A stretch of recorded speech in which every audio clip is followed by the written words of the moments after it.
You hear the engines, you see the leather.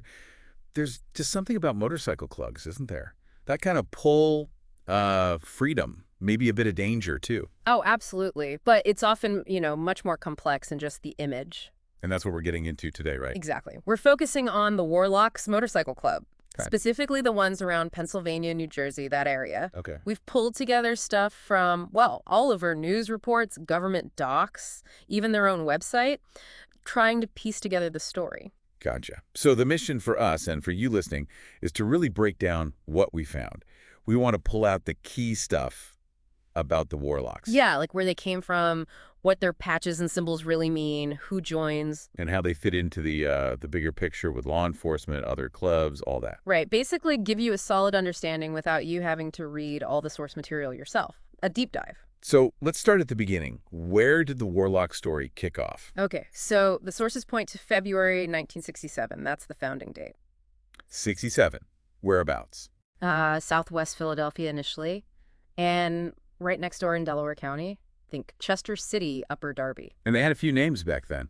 Yeah, sometimes called the Harpy Warlocks or Philadelphia Warlocks, Philly Warlocks. Seems like a few variations were floating around. Okay. And they didn't stay just in Southwest Philly for long, did they? No, not at all. They spread out pretty quickly. Northeast Philly, places like Kensington, the River Wards. They even got a clubhouse in Fishtown. Fishtown, okay. And then South Philly, over into South Jersey, further out to Bucks County, Berks County, even down to Wilmington, Delaware. They really covered the region. That sounds like pretty rapid expansion. How did that happen so fast? Well, a big factor seems to have been returning Vietnam veterans joining up. Ah. The timing fits. Within about 3 years, these vets were apparently key in setting up new chapters, especially in the Lehigh Valley and South Jersey. That makes sense. You've got guys coming back, maybe looking for that structure, that camaraderie. Exactly. And likely bringing certain skills, experiences, maybe a different mindset from their time in service. It probably changed the club's dynamic quite a bit. Took it from maybe a casual group to something more organized. Yeah, perhaps more organized, maybe more disciplined, potentially more hardened, too. And this fits the pattern you see with other clubs around that time. So by the 70s. So in the 70s, yeah, they were definitely one of the big players in the Delaware Valley motorcycle scene, them and the Pagans. Right, the Pagans. We hear that name come up a lot in connection with them. Sometimes allies, sometimes rivals. It seems like a complex relationship, definitely. They were the two dominant clubs in that area for a long time. Okay, so they've got their turf, they're growing. Let's talk about their look, their identity, the patches, the insignia. Right, the colors. Central to that is their main patch, the insignia. It's a harpy. A harpy, like from Greek mythology. Exactly. Multicolored winged creature, usually with a woman's face, bird's body. There's faces left. And it's actually trademarked by the club. Really? Trademarked? Yeah. That's serious. Shows how central it is to their brand, their identity. And besides the harpy, there's that other patch you often see mentioned, the 1%er diamond. Ah, yeah, the 1%er patch. That's significant across many outlaw motorcycle clubs, not just the Warlocks. What's the story behind that?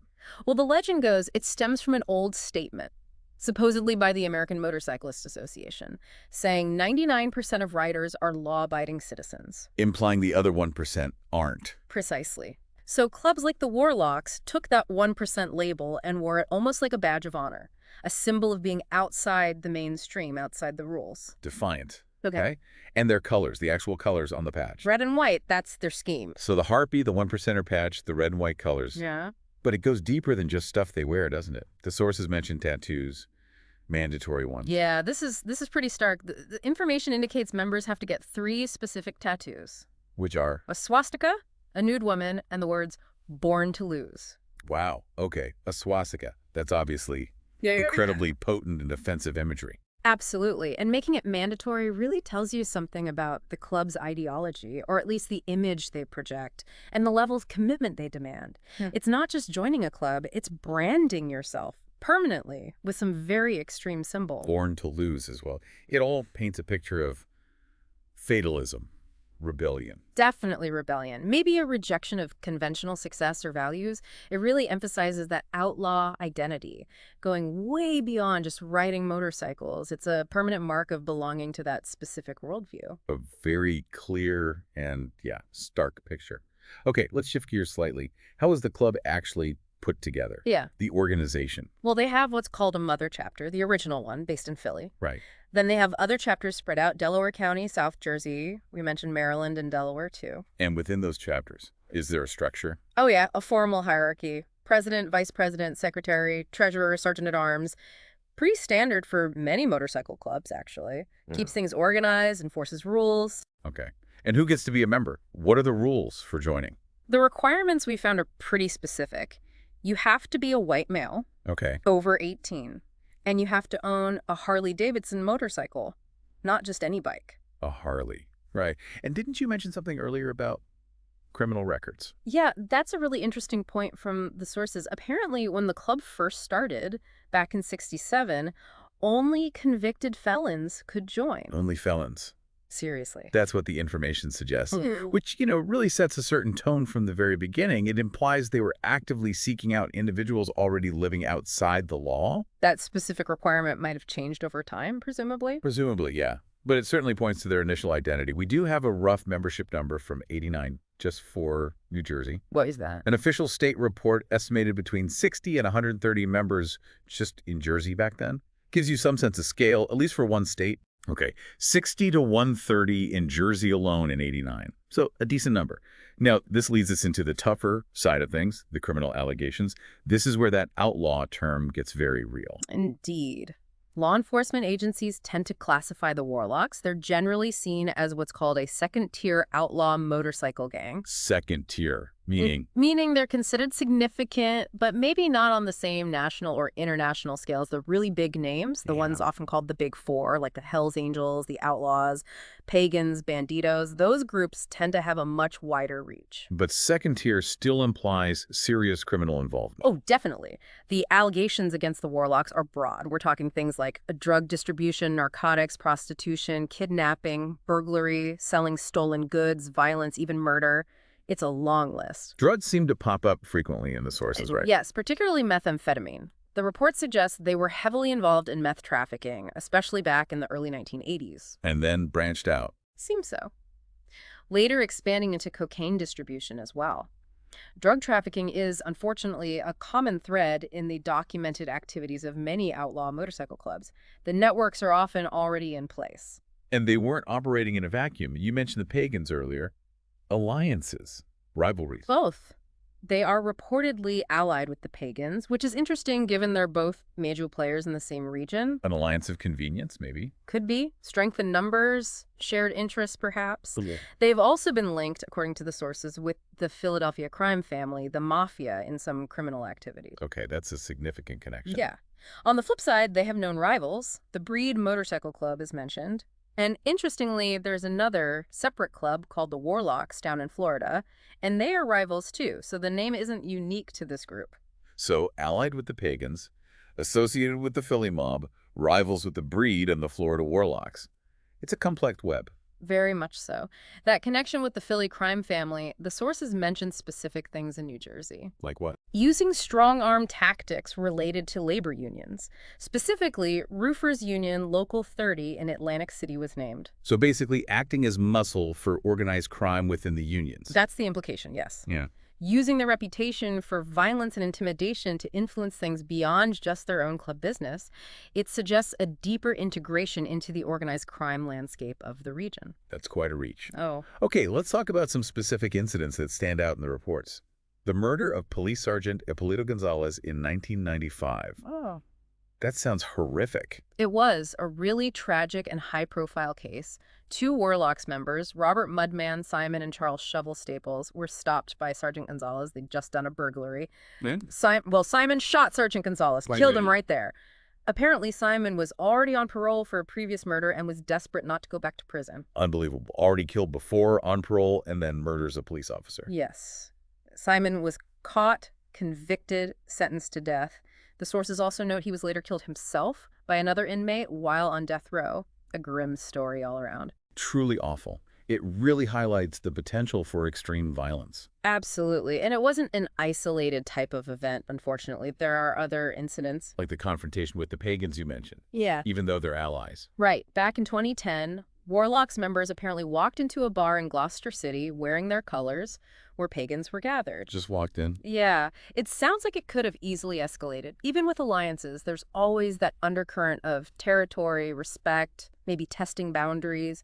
Things can be volatile. Okay. And back in Pennsylvania. Other specific events? There was an incident involving the Breed MC, their rivals. An alleged assault by Warlocks on Breed members reportedly led to retaliation. What happened? The Warlocks president at the time, a guy named Craig Coyote Goodnecht, was apparently kidnapped and assaulted. Kidnapped the president. That's a major escalation. Definitely. Shows the level of animosity and the lengths these groups might go to in their conflicts. Tit-for-tat violence. We also see individual members getting busted, right? Yeah. Not just club-wide stuff. Yeah, absolutely. Like Tommy Zoroff, former president of the Bucks County chapter, arrested in 2006 for meth possessing and distributing. Okay. And another member, Daniel Dirty Bick McKelney, arrested in 2009 on drug and weapons charges. So it reinforces the idea that even if the whole club isn't formally directed towards crime all the time, criminal activity is definitely present among the members. Exactly. Law enforcement is clearly keeping an eye on them, and these individual arrests show that intersection between the lifestyle and illegal activities. Then there was that big operation mentioned, Operation Underground, in 2008. Right. Announced by the PA Attorney General, they alleged Warlocks' involvement in a huge meth manufacturing operation in Berks County, like $9 million worth. Wow. Were any Warlocks actually arrested then? Interestingly, the sources say no Warlocks were arrested at the time of that specific announcement.